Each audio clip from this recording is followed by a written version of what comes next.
Good evening বন্ধুরা, আজকে আবার এসে গেছি আমার পিজন ফার্মের আপডেট নিয়ে। দেখেন, এটা সিরাজ আছে, সব বাচ্চা হয়েছে, নতুন বাচ্চা নিয়ে সব বসে আছে। এই সিরাজটা একটু ফাটা ছিল, কিন্তু চেহারাটা খুব সুন্দর। এই দেখেন চেহারাটা কত সুন্দর, প্রায় লাহোরি কাছাকাছি, লাহোরি থেকে একটু ছোট হবে এটা।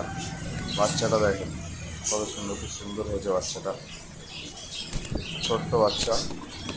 এখন ফিডিং করছিল, আমি আসাতে একটু ডিস্টার্ব হয়ে গেছে। দেখেন হাত তুলে দেখেন কী করছে, ফিডিং করার জন্য পুরো পাগল হয়ে আছে। দেখেন কী অবস্থা। এই যে দেখুন ব্ল্যাক লক্কার বাচ্চা, এখানে দুটো বাচ্চা হয়েছে, দুটোই ফুটেছে, দুটো ডিমই ফুটেছে, সাকসেসফুলভাবে ফুটে গেছে, সুন্দরভাবে হ্যাচ হয়েছে। এই যে দেখেন সব ফিড করছে।